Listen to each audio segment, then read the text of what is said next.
আবারও চলে এসেছি অসীমা আর্ট হোমে। সবাইকে স্বাগত। আজকে নিয়ে এসেছি একটা মিষ্টি কালী মায়ের ছবি, যেটা আমি রং করব। তো সেই রং দেখার জন্যে দর্শকগণ বসে রয়েছে। আমার মেয়ে আর আমার বদির ছেলে চলে এসেছে, দেখছে এদিক ওদিক করে। তাদের যেতে বললেও যায় না, তারা দেখবে বলে টুকুস করে বসে রয়েছে। তারা দেখবে আজকে মা কালীর রং। এ বলে এই রং, ও বলে সেই রং, কিন্তু করে যাচ্ছি আমি আমার রং। তো আমি আমার মতো করে রং করছি। এটা এঁকেছিলাম কালী পুজোর দিন, তো করব করে করা হয়নি। সেই জন্যে আজকে বসে পড়েছি রং করার জন্যে। সেই জন্যে আজকে না করেছি শ্যামাকালী, না করেছি ভদ্রকালী, আজকে করেছি মিষ্টি কালী মাকে। তো বন্ধুরা দেখতে থাকুন, আপনারাও বাড়িতে এটা বানাবেন, তো আপনাদেরও ভালো লাগবে। তো আমি মাকে করেছি মুখটা হলুদ কালার, যেটা মিষ্টি একটা মুখ তৈরি হবে। সেই জন্যে আমি এখানে কাঁচা হলুদ কালার নিয়েছি মায়ের মুখে দেওয়ার জন্যে। মুখে ও গলায় আমি এই কাঁচা হলুদ কালারই দিচ্ছি, আর অন্য কোনো কালার দেব না। এবার কালারটা দিয়ে আমি কিছুক্ষণ শুকিয়ে নেব। তো আমি সেই জন্যে কালারটা দিয়ে নিচ্ছি। কালারটা শুকিয়ে নিলে অন্য কালারগুলো সুন্দরভাবে আস্তে আস্তে করা যায়, এর রং ওর ঘাড়ে লাগে না। সেই জন্যে আমি রঙগুলো করে নিচ্ছি। বন্ধুরা দেখতে থাকুন আমার কালারগুলো কেমন লাগছে। প্রথমেই আমি ছবি দিয়ে দিয়েছি যে আমি এই কালার করেছি। তো কিভাবে কালারটা করছি আপনারা দেখুন। আমার মুখে মায়ের রং করা প্রায় হয়ে গেছে। এইবারে করে নেব মায়ের গলাটা রং। তো আমি এখানে মাকে কালার দিয়ে রং বেরং দিয়ে ভরিয়ে তুলেছি, মাকে গড়ে তুলেছি একটা সুন্দর মুখা মাকে। আমি শুধু মুখাটাই এঁকেছি। এরপরে আপনারা আমার অন্যরকম ভিডিও দেখবেন।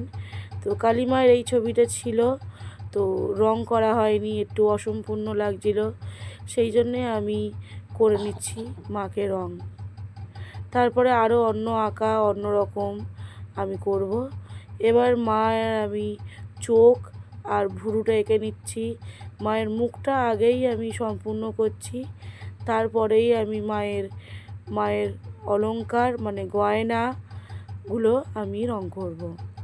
তো এক এক করে আমি চোখ আর ঠোঁট, নাক এগুলো আমি এঁকে নিচ্ছি, কারণ এইগুলো না আঁকলে মায়ের মুখটা বোঝা যাচ্ছে না আর ভালোও লাগছে না। সেই জন্যে আগেই আমি মায়ের মুখটা করে নিচ্ছি। বন্ধুরা একটা চোখ আমি এরকমভাবে করছি, দ্বিতীয় চোখটাও আমি সেমভাবে করছি। তো বন্ধুরা দেখুন মায়ের চোখ আঁকার পরে মায়ের মুখটা আরও মিষ্টি লাগছে। এবার মায়ের জিভ আর মায়ের ঠোঁট আমি লাল রং করে দিচ্ছি। লাল রংটা করলে মায়ের জিভটা খুব সুন্দর লাগে, ঠোঁটটাও সুন্দর লাগে। এবারে মায়ের কপালের টিপ আর চন্দ্রবিন্দুটাও আমি করে দিচ্ছি লাল, যাতে একটু অন্যরকম বা সুন্দর লাগে। এবারে মায়ের পরিয়ে দিলাম আমি সিঁদুর। সিঁদুর ছাড়া মাকে যেন একটু বেশি ফাঁকা ফাঁকা লাগছিল, সেই জন্যে মায়ের আমি সিঁদুরটাও পরিয়ে দিলাম। তো মায়ের মুখে সবই হয়ে গেছে। এবারে আমি মায়ের মুকুট যেখানে যেখানে একটু লাল লাল দেবো, তো আমি সেই জন্যে আমি লালগুলো ভরাট করে নিচ্ছি। মায়ের কান পাশা আমি লাল করেছি, যাতে একটু দেখতে সুন্দর লাগে। আপনারা অন্য কালারও করতে পারেন, কিন্তু এই কালার করলেও আপনাদের ভালো লাগবে। নিজের মনের মতো করে মাকে সাজাতে আমার খুবই ভালো লাগছে। আপনারা দেখুন, আপনাদেরও ভালো লাগবে। আপনারাও আপনাদের মনের মতো করে মাকে আঁকবেন আর মাকে সাজাবেন, দেখবেন কত সুন্দর মাকে লাগবে। তো বন্ধুরা দেখতে থাকুন আমার এই সুন্দর মায়ের মিষ্টি মুখ রং করার ভিডিও। তো খুব সহজ পদ্ধতিতে আমি এঁকেছিলাম। আমার আগের আঁকার ভিডিওতে আমার এই মাকে আঁকার ভিডিও আমি ছেড়েছি, এইবারে আমি ছাড়লাম রঙের ভিডিও। তো রং করা আর আঁকা একসাথেই ছাড়া যায়, শুধু ওটা লং হয়ে যায় অনেকটা। সেই জন্যে আমি এখানে অল্প অল্প করে একদিন আঁকা একদিন রং দেখাই। তো বন্ধুরা লাল রং হয়ে গেছে কান পাশাতে। এবারে আমি করে দিচ্ছি কমলা কালার। তো আপনারা এখানে অন্য কালারও দিতে পারেন, আমি এখানে আমার মনের মতো করে কালার করছি। এদিকে রং করে নিয়েছি, ওই দিকেরও কানপাশার রং আমি করে নিলাম, ওটা আর দেখাইনি, লং ভিডিও হয়ে যাবে সেই জন্যে। আর বন্ধুরা, আঁকতে যতটা সময় লাগে রং করতে আরও বেশি সময় লাগে, কারণ রংটা ভাবতে হয় যে এই কালারটা ওখানে দিলে ভালো লাগবে কি লাগবে না, সেই জন্যে। তো মায়ের গলার পুঁতির হার আমি করে দিয়েছি কমলা।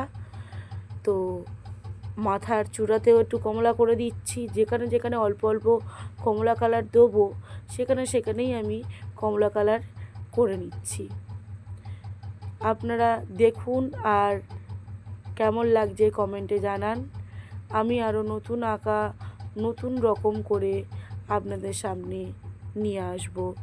ছোট্ট বন্ধুরা হোক বা বড় বন্ধুরা, আপনারা দেখতে থাকুন আমার এই ছোট্ট ছোট্ট আঁকার ভিডিও। আমি খুব সহজ পদ্ধতিতে আঁকি, আপনারাও চাইলে বাড়িতে চেষ্টা করবেন, আপনারাও পারবেন। আমি খুব ভালো আঁকি না, কিন্তু যেইটুকু আঁকি একটু মন দিয়ে আঁকি, মনের মতো করে আঁকি। আমার আঁকতে খুবই ভালো লাগে, সেই জন্যেই আমি একটু একটু করে আঁকি। তো আপনারাও আঁকবেন, দেখবেন কত ভালো লাগবে। এরকম করে আমি মায়ের চুলের কালারটা কালো করে নিচ্ছি, খুবই ফাঁকা ফাঁকা লাগছিল, সেই জন্যে আগেই মায়ের চুলটা করে নিচ্ছি। আপনারা কালো কালারটা সবার লাস্টে করবেন, কারণ কালো কালার এদিক ওদিক লেগে গেলে ওটা ঢাকা দিতে বা অন্য কালার দিয়ে করতে খুব বিচ্ছিরি লাগে, সেই জন্যে কালো কালারটা সবসময় লাস্টে করার চেষ্টা করবেন। আমি আগেই করে নিয়েছি। তো বন্ধুরা দেখুন, প্রায় আমার কালার হয়েই এসেছে। এবার আমি করে নিচ্ছি হলুদ কালার। কমলা কালারের কাজ আমার শেষ, এবারে আমি একটু হলুদ কালার করে নিচ্ছি মায়ের মুকুটে। ডিজাইনগুলো আমি অন্য অন্য কালার দিয়ে করব, এমনি হলুদ দিয়ে আমি ভরাট করে নিচ্ছি। তো বন্ধুরা, আপনাদের ভিডিওটা কেমন লাগছে কমেন্টে জানান।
এক এক করে আমার রং প্রায় হয়ে এসেছে, আমি সব রকম রং দিয়েই মাকে করে তুললাম।